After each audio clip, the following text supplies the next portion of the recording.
Que se passe-t-il à Clermont-Ferrand? Depuis quelques mois, plusieurs quartiers sont touchés par une vague de violences inédites. 4 personnes ont été tuées dans des règlements de compte entre trafiquants de drogue. Le ministre de l'Intérieur, Bruno Retailleau, se rendra sur place demain. Comment le narcotrafic a-t-il gangréné cette ville jusqu'à présent épargnée par la délinquance? C'est la passionnante enquête de ce 20h. Elle est signée Ignacio Bornassin et Pauline Normand. Des cercles oranges, peints sur les rues de ce quartier sensible de Clermont-Ferrand. Un cercle pour chaque douille de balle retrouvée. Nous en avons compté des dizaines. Ici, la dernière fusillade a eu lieu ce week-end.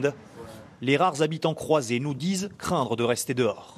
Vous avez eu peur un petit peu quand ça a tiré? Ah oui, j'ai le calache. Ouais. Oui, j'ai un rafale, j'ai tout décoché dans la chambre, on ne sait jamais. Hein. 2 personnes ont été grièvement blessées au cours de cette fusillade. La piste d'un règlement de compte lié au trafic de drogue est envisagée. Phénomène nouveau à Clermont-Ferrand. De plus près, regardez, elle a traversé les volets, et elle a traversé la vitre, elle a fini là-bas, là. Un habitant qui préfère rester anonyme nous a envoyé ces vidéos. Une balle perdue s'est logée dans l'appartement familial au premier Moi, étage. je vous dis clairement, c'est chaud, c'est devenu comme Marseille. La situation est devenue invivable pour certains habitants comme Martine, depuis qu'un point de deal s'est installé dans sa résidence. C'est les dealers qui font un peu leur loi et puis nous on est là et puis voilà, on peut rien faire contre eux quoi. Même la petite qui a 4 ans, elle sait ce que c'est qu'un dealer. Alors je lui ai posé la question l'autre jour, elle me dit mais tata, un dealer c'est un monsieur qui est habillé en noir et qui vend des champignons. À 4 ans. Comment continuer à vivre dans ces quartiers autrefois calmes? Ici au mois de mai, d'autres tirs à l'arme lourde ont eu lieu entre les barres d'immeubles. Secteur vert. Trottinette, il les voit, il s'arrache, il lâche une sacoche. Dans la sacoche, il y a un 9 mm approvisionné. Cette nuit, nous embarquons avec la BAC, la brigade anticriminalité de Clermont-Ferrand. Depuis 1 an, ces policiers ont vu les points de deal s'étaler à une vitesse phénoménale et les dealers désormais les narguent à leur passage. Avant, c'était plus situé sur les quartiers périphériques. Et depuis quelques temps, ça a vraiment explosé au niveau du centre-ville.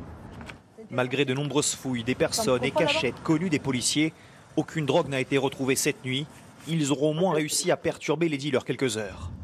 Les trafiquants, plus nombreux, se sont adaptés pour protéger leurs points de deal. À l'entrée de cette cité, par exemple, un barrage.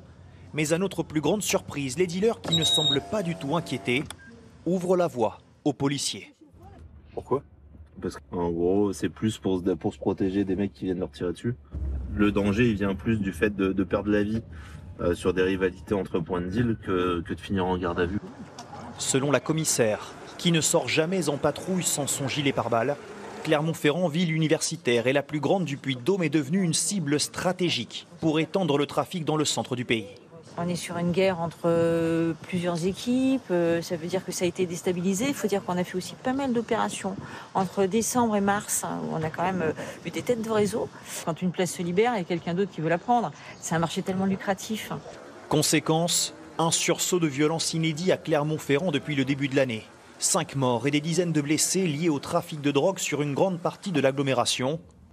Une drogue en particulier est à l'origine de cette flambée des violences. La cocaïne, rapportée de Lyon, de Grenoble, vendue entre 40 et 50 € le gramme, n'a jamais autant enrichi les trafiquants. Les points de deal comme celui-ci, où notre présence est tolérée quelques minutes, sont désormais disputés avec ce type d'armes. Des revolvers et des fusils d'assaut saisis dans les planques des trafiquants. C'est à cause de ça que ça tire partout en fait. Parce que maintenant les gens ils ont des armes, tout le monde a des armes. Ouais, parce que nous on est à Clermont-Ferrand, c'est pas une ville réputée pour ça de base, c'est une ville calme. Un calme qu'ils ont fait disparaître. Et malgré une présence policière devant les points de deal, les trafiquants là aussi profitent de chaque absence des forces de l'ordre pour mener leur trafic, plus discrètement. On voit ici que les dealers écrivent les drogues qu'ils vendent sur les murs de la résidence, de la cocaïne, de la résine de cannabis, et ces flèches qui indiquent le chemin à emprunter pour réaliser la transaction dans les sous-sols de la résidence. Clermont-Ferrand semble être dans l'impasse, alors que la ville met les moyens pour tenter d'endiguer le trafic.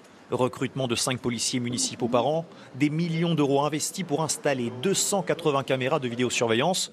Pourtant, le phénomène ne fait qu'empirer. Le maire a compté jusqu'à 700 clients par jour sur des points de deal. Seules des campagnes massives de prévention pourraient, selon lui, avoir un impact. C'est pas simplement le petit junkie cramé qui vient faire de l'achat, hein. Il y a plein d'achats récréatifs, il y a des étudiants, il y a des classes sociales favorisées. Ça fait 30 ans qu'on fait des campagnes de publicité sur l'alcoolisme, ça a eu des effets. Est-ce qu'on a vu des grandes campagnes depuis 10 ans ou 15 ans sur l'addiction de la drogue? Non. Depuis janvier, plus de 700 personnes liées au trafic de stupéfiants ont été interpellées à Clermont-Ferrand et plus de 100 kilos de drogue ont été saisis. Des groupements de CRS sont aussi venus en renfort dans la ville.